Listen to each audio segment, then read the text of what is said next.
우리가 온라인으로 원격 강의를 시작한 지가 벌써 9시간 정도 선생님이 찍고 있습니다. 그래서 여러분들 EBS 교재를 오늘은 보면서 1단원에 대한 총정리의 시간을 이렇게 가지려고 합니다. 만약에 우리가 오프라인으로 계약을 해서 대면 수업을 했다면 4월 말 정도의 진도가 해당하는 것입니다. 그러니까 여러분들이 온라인이라 그래서 진도가 늦었다든가 이런 일은 벌어지지 않게 있기 때문에 집중을 해서 정리를 하시기 바라고, 우리가 언젠가 만나서 시험을 보게 될 텐데 그 지필평가라든가 또는 수행평가에서 여러분들이 수업 시간에 들었던 선생님이 설명했던 개념을 얼마나 잘 알고 있는지, 또는 어떤 우리가 논술형 문제로 주어진 사례를 보고 이것이 어떠한 관점에서 사회문화 현상을 바라보고 있는지, 그 관점의 특징 또는 문제점, 장점 이런 것들을 여러분들이 묻는 이런 문제가 나올 텐데, 그것은 선생님의 설명을 마무리 수업을 자세히 들으면 얼마든지 여러분들이 답할 수 있으리라고 생각하겠습니다. 자, 그러면 여러분들이 우리가 지금까지 뭘 공부했냐면 사회문화 현상에 대해서 공부를 했습니다. 사회문화 현상이라는 게 도대체 뭐냐? 말 그대로 사회문화 현상은 인간의 의지가 개입되어 있다. 그러니까 인위적이라는 것이죠. 인위적으로 나타나는 모든 현상을 사회문화 현상이라고 부르고, 자연현상은 인간의 의지라든가 어떤 가치 이런 것들이 개입되어 있지 않고 스스로의 어떤 원리에 의해서 나타나는 현상을 자연현상이라 이렇게 말했는데, 그 자연현상과 사회문화 현상은 어떻게 비교하면 차이가 있는가, 이런 것에 대해서 공부를 했고요. 두 번째 우리가 뭘 공부했냐면, 사회문화 현상을 연구할 때는 크게 보면 어떤 사회문화 현상 속에 존재하는 법칙을 발견하고자 하는 양적 연구 방법이라는 게 있고, 사회문화 현상을 이해하고자 하는, 그러니까 모든 사회문화 현상은 그 현상과 관련이 있는 행위자가 있을 텐데 그 행위자의 입장이 되어 보거나, 또는 연구자가 오랜 세월 한 분야에 종사함으로써 갖게 된 직관적 통찰력, 본질을 꿰뚫어보는 능력을 동원해서 그 행위자가 규정한 상황 그리고 거기에 부여한 의미를 파악함으로써 현상을 이해하고자 하는 방법이 있습니다. 그 다음에 또 우리가 뭘 공부했냐면 질문지법이라든가 면접법이라든가 또는 실험법, 참여관찰법, 문헌연구법 이러한 자료수집 방법에 대해서 공부를 했고요.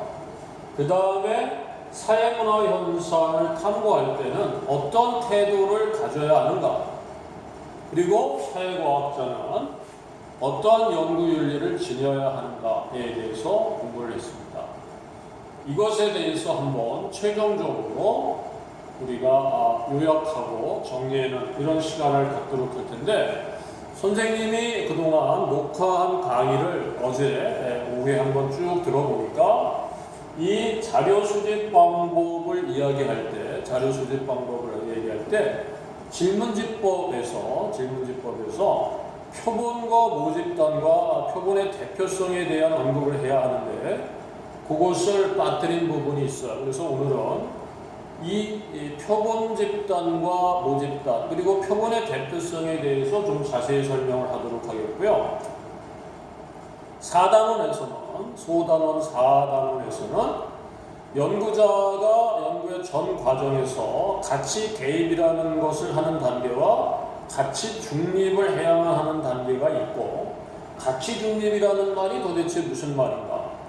그러기 위해서는 우리가 사실의 영역과 가치의 영역을 구별해야 되는데, 그 사실과 가치는 어떻게 다른가에 대해서도 빠뜨린 부분이 있었습니다.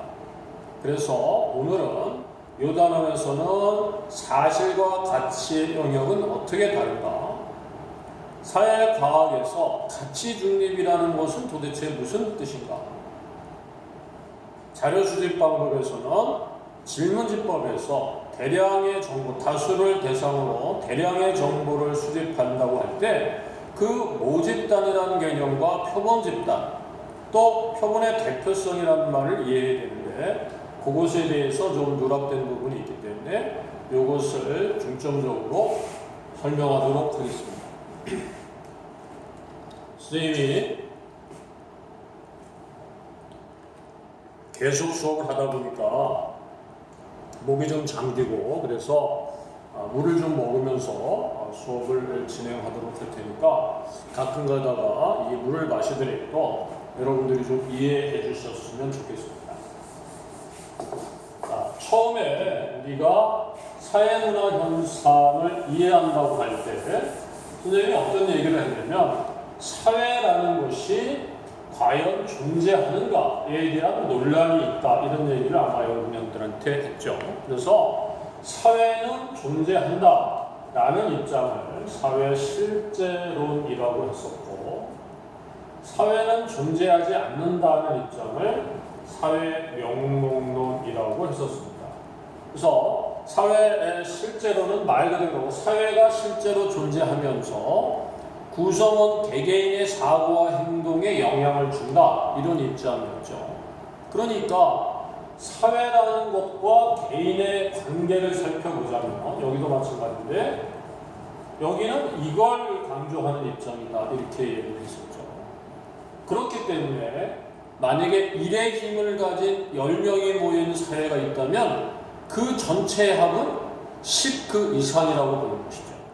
그러니까 1의 힘을 가진 사람이 10명이 모였다면 그 전체 에너지는 시너지는 100이 될 수도 있고 1000이 될 수도 있다. 따라서 나중에 이 부분으로 돌려줄 수가 없죠. 1의 힘을 가진 10명이 모였는데 전체 힘이 100이라면 그것을 다시 개개인에게 몫을 1씩 돌려주면 90이 남으니까 이 사회 이 실제론의 입장에서 보면 전체는 부분으로 절대로 환원될 수 없다 이런 입장을 가질 수밖에 없다는 거예요. 또 하나 사회 명목론은 사회는 존재하지 않고 존재하는 것은 개인뿐이다 구성원뿐이다 이런 입장이죠. 그럼 사회라는 것은 뭐냐? 이 개개인들이 목적 달성을 위해서 만들어낸 허상 겉껍데기 또는 목적 달성을 위한 수단에 불과하다 이렇게 말하기 때문에 개인들의 목적을 달성하면 당연히 사회는 해체되고 또 다른 사회를 만들고 이런다는 것이에요. 그러니까 여기는 개인을 강조하는 입장이죠. 따라서 1의 힘을 가진 10명이 모이면 그 사회는 10을 넘을 수가 없겠죠. 따라서 이 사람들의 얘기는 전체는 부분으로 환원될 수 있다 이런 입장을 갖게 될 겁니다. 다시 한번 우리가 이야기를 하면 광성고등학교 선생님들의 개개인의 힘은 1밖에 없지만 50명이 모인 광성고등학교 전체 에너지는 1000이 되고 만이 될 수도 있다. 개개인과는 다른 그 어떤 독특한 특성을 가지고 있는 것이 사회다. 이런 입장이라면 사회 실제론이고 광성고등학교 교사가 50명이라고 가정하고 1의 힘을 가지고 서로가 있다면 전체의 광성고등학교의 힘은 50이다. 이런 입장을 사회 명목론이라고 그러죠. 그러니까 어느 한 뛰어난 개인이 세상을 바꿀 수 있다면 그것은 뛰어난 그 개인이 세상을 바꿨다. 이렇게 보기 때문에 이런 입장을 사회 명목론이다. 이렇게 이야기를 했었습니다.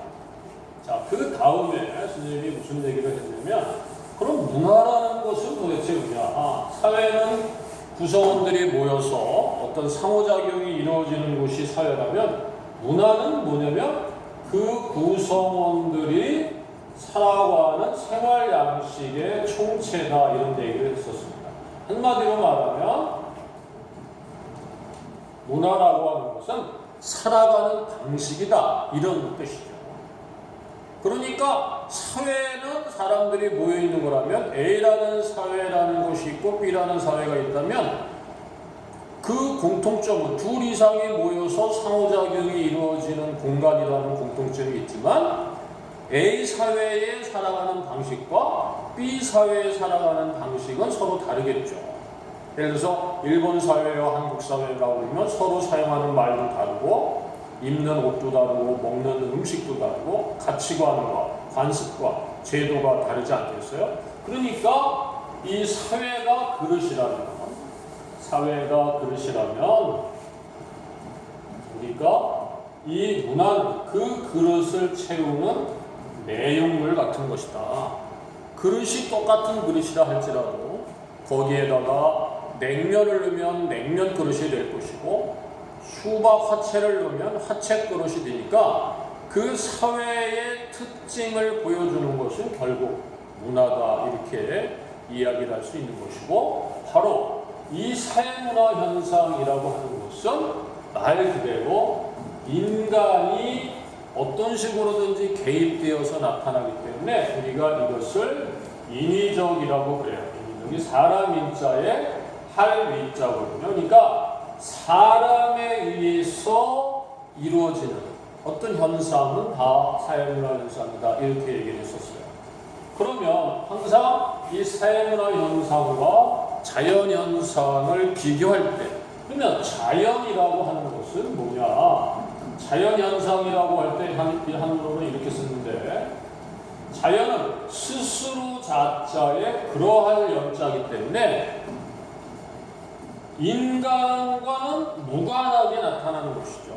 인간의 어떤 의지라든가 의도라든가 기대라든가 가치라든가 이런 것들이 이 사회문화 현상에 개입되어서 나타나는 것이 아니고 자연현상은 스스로의 어떤 원리에 의해서 나타나는 현상을 우리는 자연현상이다. 이렇게 이야기를 했었고요. 바로 모든 수능에서 모든 학교 시험에서 거의 100% 출제가 되는 것은 바로 뭐였냐면 자연현상하고 사회문화 현상은 어떻게 다른가라는 것이었습니다. 그래서 자연현상은 우리가 몰가치적이다 이런 말을 쓰는데 몰가치적이라는 말은 인간의 가치와는 무관하게 나타난다 이런 뜻이라고 그랬죠. 인간의 가치, 의도, 이런 것, 희망 이거와는 무관하게 나타나는 것이다. 그와 반면에 사회문화 현상은 어떤 경우에든지 인간의 가치가 그 안에 포함되어 있고 녹아있다. 함축이라는 말은 포함하다 할 때 함자고 녹아있다 할 때 축자니까 인간의 가치가 그 안에 녹아있는 것을 사회문화 현상이다. 이렇게 얘기했죠.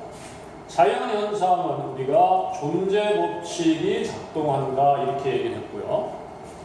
사회문화 현상은 당위 법칙이 작동한다 이렇게 말했는데 예를 들어보면 이것은 다른 말로는 이건 사실 법칙이라고 하고 이것은 이제 목적 법칙이 작동한다 이렇게 말할 수 있는데 가장 대표적인 것이 아마 봄과 꽃의 관계예요. 꽃을 피우기 위해 봄이 오는가? 그럼 봄이 온 목적이 꽃을 피우는 것이죠. 근데 우리가 실상을 보면 봄이 오니 꽃이 핀 것이지 봄이 오니 사실상 그 결과로 꽃이 핀 것이지 꽃을 피우기 위해서 봄이 온 것은 아닌 겁니다. 이처럼 어떤 의도나 목적이 그 현상에 나타날 때 이것을 우리는 목적 법칙이라고 그러고 있는 그대로의 사실이 나타날 때 어떤 의도와 목적이 없이 사실상 그러할 때 봄이 오니 꽃이 피었을 때 이런 현상을 사실법칙이라고 하고 존재법칙이라고 하는 것은 우리가 인식하는 것하고는 무관하게 그 현상이 나타날 뿐이다 이런 뜻이죠. 우리가 지금 봄이 지나가고 여름이 오고 있는 것을 우리가 인식할 수 없고 지구가 돌고 있는 것을 우리가 인식하고 있지는 못하지만 그러나 지구는 분명히 돌고 있는 것이죠. 이런 것을 견제 법칙이라고 하고, 당위 법칙은 어떤 사회문화 현상이든지 그 속에는 마땅할 당자, 마땅히 그러해야 한다라고 하는 사람들의 생각이 그 안에 녹아있다. 이래야 한다 또는 이래서는 안 된다라고 하는 사람들의 가치 판단이 개입되어서 나타날 때 우리는 이것을 당위 법칙이다 이렇게 이야기를 했습니다.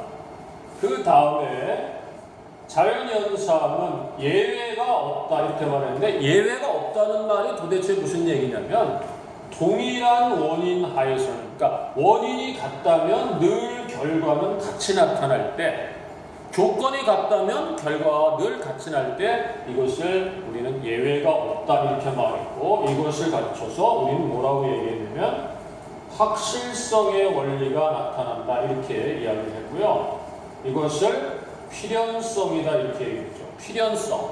필연이란 말은 마땅히, 반드시 필자잖아요. 반드시 필자에 그러할 연자이기 때문에 반드시 그러할 때, 예외가 없을 때 우리는 필연성이 작동한다 이렇게 얘기를 했습니다. 반면에 사회문화 현상은 예외가 있다라는 것이죠. 예외가 있다. 일반적으로 물건값이 오르면 사람들의 사고자 하는 이 욕구 또는 사고자 하는 양, 수요는 감소하지만, 그러나 사재기를 할 때가 있잖아요. 이럴 때는 물건값이 올라도 수요량은 더 증가할 수 있거든요. 일반적으로는 가격이 오르면 수요량이 감소하고 가격이 내리면 수요량이 증가하지만, 사재기 현상 같은 것이 나타난다면 가격이 올라도 수요량은 증가하는데, 이러한 것을 우리는 예외가 있다는 것이죠. 예외가 있으니까 우리가 확률의 원리가 작동하고 있다 이렇게 말하고요. 이것을 우리는 개연성이 나타난다 이렇게 말해요. 그러니까 개연성이라는 말은 이게 대개 개자고 반드시 그러할 연자니까, 대개는 그러하지만은 꼭 그렇지만은 않을 때 우리는 개연성이 나타난다 이렇게 말을 했었습니다.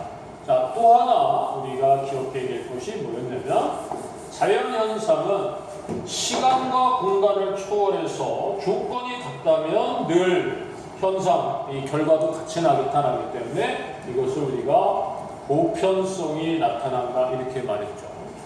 그러나 사회문화 현상은 보편성과 특수성이 공존한다 이렇게 이야기를 했습니다. 가장 대표적으로 사람이 죽으면 우리가 장례의식을 치르잖아요. 장례 문화라는 게 있는데, 아프리카에도 있고 미국 땅에도 있고 한국 땅에도 장례의 문화가 있다면 그것은 공간을 초월해서 나타나는 보편성이죠. 500년 전에도 장례 문화는 있었고 현재도 있고 500년 후에도 있다면 시간을 초월해서 나타나는 장례 문화의 보편성이죠.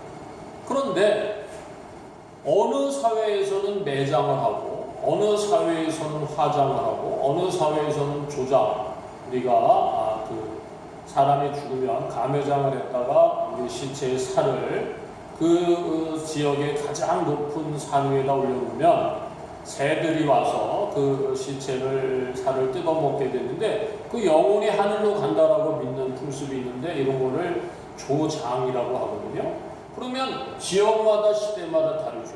500년 전에 우리나라는 거의 대부분이 매장의 문화였지만 현재에 와서는 화장이 더 많거든요. 그러면 우리의 장례 문화도 변했죠.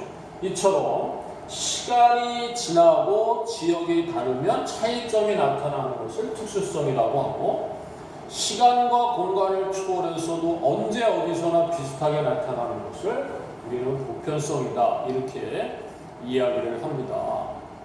그러면 왜 보편성이 나타나는가 하는 것은 사실은 제일성 때문이라는 건데, 제일성. 이 제일성은 인간이면 누구나 가지고 있는 심리적이고 생리적인 공통점을 제일성이라고 해요. 그러니까 사람은 500년 전의 사람이나 지금 사람이나 아프리카 사람이나 한국 사람이나 슬프면 울고 기쁘면 콧노래가 나오고 이런 것을 예를 들어서 제일성이라고 그러거든요. 아프리카의 남자와 한국 남자 또는 500년 전의 여자와 지금 여자가 어떤 육체적으로 공통점이 나타나잖아요. 생리적인 구조가 똑같잖아요. 그러면 그것을 우리는 계일성이라고 그래요. 그러니까 인간이면 누구나 가지고 있는 신체적, 심리적 공통점이 계일성인데 사람은 누구나 비슷하니까 그 사람이 만들어낸 사회문화 현상도 비슷하다 이런 논리죠. 그러니까 제일성이 있기 때문에 보편성이 나타난다 이렇게 말해요. 그러면 시간이 다르고 공간이 다르면 차이점이 나타나는 것은 왜 그런가? 그것은 상대성 때문이죠. 상대성이라는 말은 가장 대표적으로 어떤 자연 환경이 서로 상대적이고 더운 지역이 있고 추운 지역이 있고 또 500년 전의 기온과 지금의 기온이 다르잖아요. 그럼 환경이 달라진 것이죠. 서로의 역사가 다르고 서로의 종교가 다르죠. 기타 등등등등이죠. 그러면 이러한 서로 다른 상대성 때문에 인간이 만들어내는 사회문화 현상은 시간과 공간에 따라서 다를 수밖에 없죠. 차이점이 나타날 수밖에 없죠. 이것을 우리는 특수성이다 이렇게 이야기를 하는 겁니다. 그래서 여러분들이 머릿속으로 기억해야 될 것이 처음 정리해야 될 것이 뭐냐 1단원에서 기억해야 될 것은 처음에 기억해야 될 것은 뭐였냐면 사회 실제론과 사회 명목론은 어떻게 다르냐 이거였습니다. 사회는 존재한다, 사회는 존재하지 않는다. 전체가 부분보다 중요하다, 부분이 중요하다 이런 입장이라고 얘기를 했고 이건 사회 유기체설과 관련이 있고 이건 사회 계약설과 관련이 있다 이렇게 말했고 사회 실제론이 잘못되게 되면 전체주의로 흐를 수 있다. 어떤 전체를 위한 개인의 희생을 정당화하는 오류에 빠질 수도 있다. 사회 명목론에 너무 빠지면 극단적인 이기주의를 옹호할 수도 있다. 이 얘기를 여러분들이 기억을 해야 할 것이고 두 번째 기억해야 될 것은 사회와 문화의 관계를 기억하라고 그랬습니다. 사회가 그릇이라면 문화는 그 그릇을 채우는 내용물과 같다. 이렇게 말했고 세 번째는 자연현상과 사회문화 현상을 비교할 수 있어야 되겠다. 라는 것이 우리가 1단원에서 여러분들이 기억해야 될 내용이다. 이렇게 말할 수가 있었습니다. 자, 두 번째 단원에서 우리가 기억해야 될 것은 뭐냐라는 것이죠. 그것은 바로 관점입니다. 사회문화 현상을 바라보는 이 관점은 수능 출제 확률이 100%다 이렇게 이야기를 했죠. 그러니까 지금 우리가 네 번째 중요한 내용이 있는 거 아니겠어요? 그럼 여기에서 보면 다시 한번 사회문화 현상을 바라보는 관점 이렇게 되면 사회문화 현상을 바라보는 관점 이렇게 되면 거시적인 관점이 있고 미시적인 관점이 있다. 일단 이렇게 둘로 나눌 줄 알아야 되겠죠. 거시적인 관점은 연구의 초점을 바라보는 초점을 사회 구조나 사회 제도에 초점을 맞춘다. 이렇게 말했고 미시적 관점은 사회문화 현상을 만들어가는 그 개개인 그리고 그 개개인이 부여하는 어떤 의미 서로가 주고받을 때 상징의 교환, 행위자가 자신이 처한 상황을 어떻게 정의하는지를 살펴보는 상황 정의, 이런 것을 중시하는 입장이다. 이렇게 이야기를 했고요. 이 거시적인 관점에서 사회문화 현상을 설명할 때 기능론과 갈등론이라는 게 있었고 미시적인 관점에서 사회문화 현상을 바라보는 관점은 상징적 상호작용론이라는 관점이 있었다. 이렇게 얘기를 했었습니다. 자, 기능론의 대전제는 뭐냐면 이것은 사회 유기체설이잖아요. 그러니까 사회는 하나의 살아있는 생명체와 같다는 것이고 그 사회를 구성하는 여러 부분들 가장 대표적인 게 이제 가정과 학교와 정부라고 가정하면 이런 겁니다. 이 부분들은 사회를 구성하는 여러 부분들은 상호 의존적 관계를 맺고 있다라는 것이 이 기능론자들의 전제 조건이죠. 학교는 학교의 역할을 다하고, 가정은 가정의 역할을 다하고, 정부는 정부의 역할을 다할 때 전체로서의 사회는 유지되고 존속될 것이다. 이런 뜻이죠. 그러면 이 기능론자들이 입에 달고 다니는, 이 기능론자들이 강조하는 단어는 뭐겠어요? 그렇죠. 조화와 균형과 유지와 존속과 갈등이 사라지는 통합, 하나 되는 통합과 안정과 합의, 이런 말들을 이 기능론자들은 입에 달고 다닐 것이고, 현재의 사회 체계에 대해서 긍정적으로 바라보기 때문에 이들은 보수적인 입장을 띌 수밖에 없다, 이렇게 말하는데, 이 보자가 보호할 보자에 지킬 숫자거든요. 그러니까 현재의 사회 체계를, 예를 들어서 우리 사회의 제도, 우리 사회의 규범, 현재의 모습, 자원배분의 체계, 이런 것들을 유지하고 지켜나가야 한다라는 입장을 기능론은 갖출 수밖에 없죠. 그러다 보니까 기능론은 어떤 우리 사회의 안정적인 측면에 대해서는 굉장히 잘 설명을 하지만, 우리 사회의 갈등이라든가 변동의 측면에 대해서는 잘 설명을 하지 못하는 이런 한계가 있습니다. 또 특히 갈등론자들로부터 그런 비판을 많이 받는데, 갈등론자들이 생각할 때 현재의 사회 체계는 뭔가 무슨 덩어리고 불공정하고 불합리한데, 그러한 현재의 사회 체계에 대해서 긍정적으로 설명하는 이 기능론에 대해서 가진 자를 옹호하는 이론이다. 너희들은, 왜냐면 현재는 가진 자한테는 유리하고 가지지 못한 자는 불리한 게 현재의 사회 체계인데 왜 그 사회 체계에 문제가 없다고 얘기하느냐? 그러니 너희들은 가진 자를 옹호하는, 기득권을 옹호하는 이론에 불과하다. 이런 비판을 갈등론은 기능론에 대해서 하는 겁니다. 그런데 이 갈등론자들이 생각하는 전제는 바로 뭐냐면, 어떤 희소가치의 배분을 둘러싼 어떤 이 대립과 갈등의 장이다, 이렇게 보는 것이죠. 그러니까 사회를 구성하는 여러 부분들이 어떤 서로 합의하고 협조하고 균형과 조화를 꾀하고 그런 게 아니고, 사회는 서로가 희소가치를 더 많이 가져가려고 하는 대립과 갈등의 장이고, 이 과정에서 많이 가진 자와 가지지 못한 자, 아니면 가진 집단과 가지지 못한 집단, 이것을 우리는 지배 집단, 이들을 피지배 집단, 이렇게 부른다며, 이 지배 집단과 피지배 집단은 희소가치의 배분을 둘러싸고 더 달라, 못 주겠다, 내가 더 많이 가져야 된다 라고 하는 늘 대립과 갈등의 관계에 있다를 전제로 까는 것이 이 갈등론자들의 주장입니다. 그러니까 현재 사회에 존재하는 거의 대부분의 것들은 다 잘못됐다는 것이죠.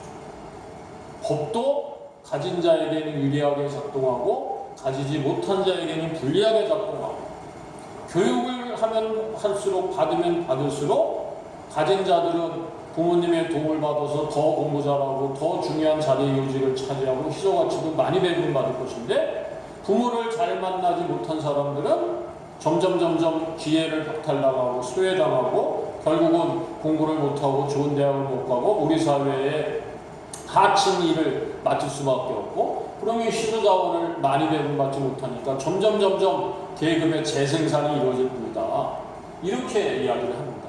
그러니까 이 가진 자 위주로 되어 있는 현재 사회 체계는 뜯어 고쳐야 된다는 게 이들의 강조예요. 그러니까 이들은 변동을 강조할 수밖에 없고, 그리고 이들의 입장은, 자, 이게 나아갈 진짜의 걸음 못자니까 진보적이다, 이렇게 얘기를 하는 것이죠.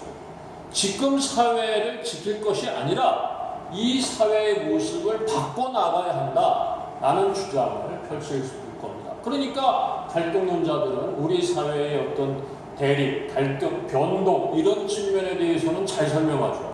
아, 세상에 모순이 있으니까 변했구나 이런 설명을 하지만 우리 사회의 안정과 조화의 측면에 대해서는 잘 설명을 하지 못하는 이런 문제점이 있다 이렇게 얘기를 하는 겁니다.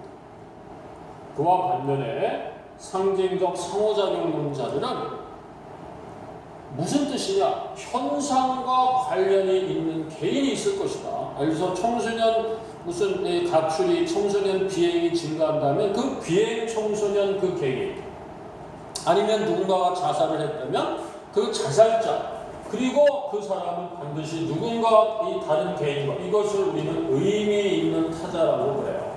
이 타자가 다른 타자의 사람 자자니까 의미 있는 다른 사람이죠. 예를 들어서 여러분들에게 의미 있는 타자는 누구겠어요? 부모님, 선생님, 친구 뭐 이런 사람들이죠. 나에게 의미 있는 타자는 뭐 배우자, 부모님, 자식, 내 친구들 아니면 우리 동료 교사들 아니면 뭐 학생들 이런 사람들이 나에게 의미 있는 타자일 텐데 그 개인은 반드시 다른 개인과 어떤 관계를 맺고 여기서 말하는 관계는 무슨 뭐 부자지간, 부부관계 이런 식이죠. 부모 자식의 관계, 친구의 관계, 동료의 관계 이런 관계를 맺고 이 관계를 맺는 사람들은 끊임없이 상징을 교환하게 된다. 말을 하고 글을 쓰고 몸짓을 하고 표정을 보여주고 영상을 찍고 이러면서 서로가 상징을 교환하고 이 과정에서 서로가 영향을 주고받게 되는데 이것을 우리는 상호작용이라고 한다. 그러니까 이 사회문화 현상을 들여다보려면 연구자는 이 행위자의 그 부여한 의미 그리고 행위자가 규정한 그 상황을 들여다봐야 하고 그래야 사회문화 현상을 이해할 수 있다는 거니까 이 연구자가 행위자의 그 입장이 되어보는 것을 우리는 감정이입이라고 했고 감정이입 또는 어느 한 분야에 종사하면서 사물의 본질을 꿰뚫어보는 능력을 직관적 통찰력이다 이렇게 불렀는데 이 직관적 통찰력과 감정이입을 통해서 행위자가 부여한 의미, 이를 부여한 의미입니다.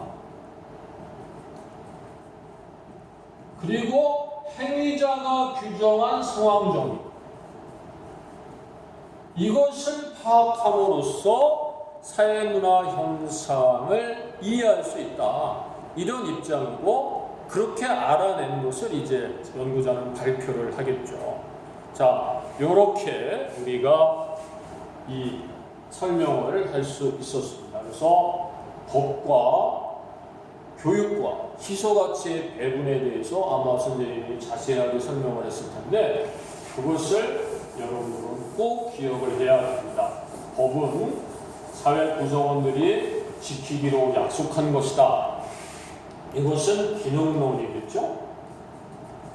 그러나 법은 지배 집단이 기득권을 옹호하기 위해서 만들어낸 수단에 불과하고 가진 자에게만 유리하게 작동을 한다. 이렇게 말하면 그건 갈등론일 겁니다.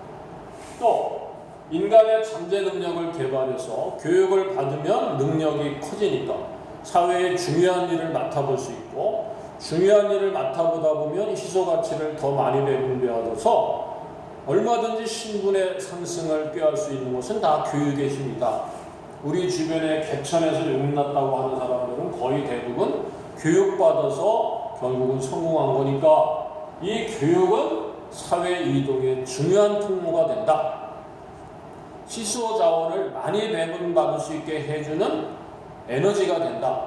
이건 기능론자의 주장이고 그렇지 않다. 우리 주변에서 누가 공부 잘하냐? 노력하는 사람이 공부 잘하냐? 아빠를 잘 만난 사람이 공부 잘하냐? 후자 아니겠느냐? 그렇다면 개인의 노력이나 능력 이것보다는 배경이 중요하다. 배경. 누구를 배경으로 갖느냐가 중요하고 교육은 결과적으로 가진 자의 논리를 구성원들에게 주입시키는 활동에 불과하기 때문에 교육을 받으면 받을수록 불평등은 더욱 심각해진다. 이런 뜻입니다. 그래서 이 교육은 계급 재생산에 기여할 뿐이다 하는 게 갈등론자의 주장이고, 아니다, 교육을 받으면 받을수록 우리는 얼마든지 사회 이동을 할 수 있다. 즉 내가 속한 계층을 얼마든지 옮겨 다닐 수가 있는 것이다. 이게 기능론의 주장이었죠. 자, 그 다음에 선생님이 여러분 뭐에 대해서 얘기했냐면 희소가치의 불균등 배분. 즉 누구는 희소가치를 많이 가져가 있고 누구는 적게 가지고 있는 이 불평등 현상을 우리는 유식한 말로 사회 계층 현상이다 이렇게 부른다고 했죠. 이 사회 계층 현상에 대해서 기능론자들은 능력에 따라서 노력에 따라서 희소가치가 배분되고 있다. 아니다. 갈등론자들은 지배 집단의 강제와 탄압에 의해서 희소가치가 배분되었기 때문에 불평등이 나타난다. 이렇게 말했죠. 자, 기능론자들에 따르면 이 불평등은 사회 발전의 원동력이 된다. 사회 발전의 원동력이 된다. 왜? 사람들에게 동기를 부여할 것이기 때문이다. 나도 더 많이 가지고 싶다. 아니면 나도 저 사람만큼 갖고 싶다라고 하는 동기를 부여할 것이기 때문에 불평등한 사회일수록 사회는 더욱 발전할 것이다. 이렇게 말했죠.